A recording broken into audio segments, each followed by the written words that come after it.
तर लोकसभा निवडणुकीचे निकाल भाजपसाठी अत्यंत धक्कादायक आणि तितकेच चिंताजनक आहेत। अशा निकालांची भाजपच काय कुणालाही कल्पना नव्हती, पण मतदार राजाच्या मनात काय चाललंय हे सांगणं कठीण आहे। हे वाक्य आज पुन्हा एकदा अधोरेखित झालंय। भाजपची भट्टी नेमकी कुठे बिघडली जाणून घेऊया।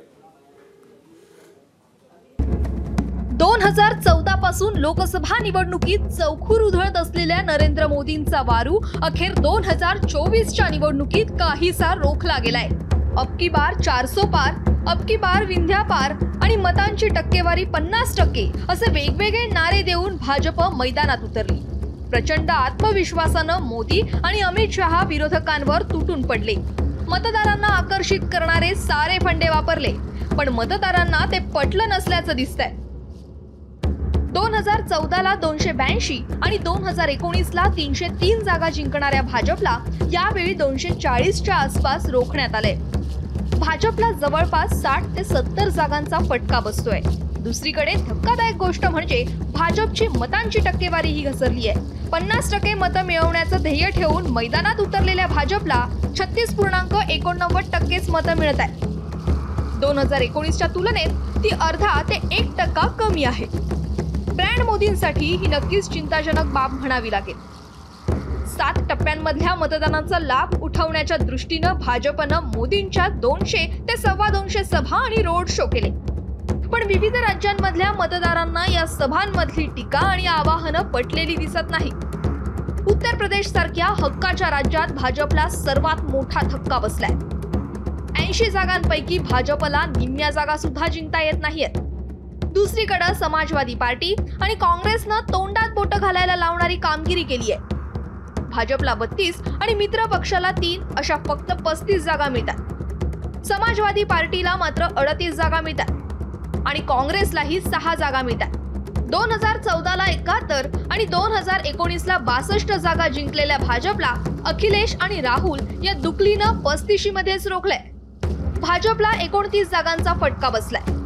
भाजपला पश्चिम बंगालमध्ये जास्त जागा मिळतील अशी मोठी आशा होती, कारण 2019ला 18 जागा मिळाल्या होत्या। विधानसभा निवडणुकीत 80 पर्यंत मजल गेली होती, पण प्रत्यक्षात लोकसभा निवडणुकीत भाजपची गाडी 18 वरून 12 जागांवर घसरली। तिथं 6 जागांचा फटका बसलाय। महाराष्ट्रातही तसंच झालंय। 2019ला 23 जागा पटकावणाऱ्या भाजपची यावेळी 11 जागांवरच बोळवण होताना दिसतेय। 12 जागांचा फटका बसलाय। शिवसेना आणि राष्ट्रवादीची फोडाफोडी आणि केंद्रीय तपास संस्थांच्या गैरवापराचं बूमरँग झालं। इतर पक्षांमधल्या नेत्यांना पायघड्या घालणंही पक्षातल्या लोकांसह मतदारांनाही आवडलेलं दिसत नाही। राजस्थानात 2019ला 25 जागांचं निर्भेळ यश मिळवणाऱ्या भाजपला 14 जागा मिळताना दिसतायत, म्हणजे 11 जागांचा फटका बसलाय। हरियाणामध्येही भाजप 10 जागांवरून 5 जागांपर्यंत घसरलाय। काँग्रेसनं निम्म्या जागा जिंकल्या। भाजपसाठी हा पराभव नुसताच अनपेक्षित नाही तर धक्कादायक आहे।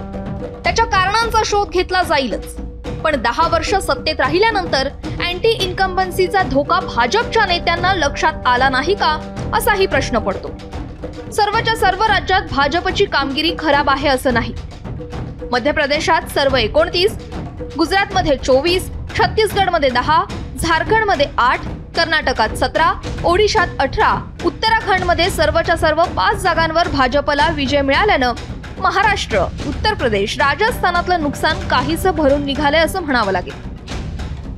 भाजपच्या दृष्टीनं आपल्या जागा कमी झाल्याचं दुःख आहेच, पण काँग्रेसच्या जागा दुप्पट झाल्यानं हे दुःख नक्कीच दुप्पट झालंय। 2 निवडणुकांमध्ये काँग्रेसला विरोधी पक्षनेते पदही भाजपनं मिळवून दिलं नव्हतं। यावेळी मात्र तसं होणार नाहीये। ब्युरो रिपोर्ट, एबीपी माझा। एबीपी माझा, उघडा डोळे बघा नीट।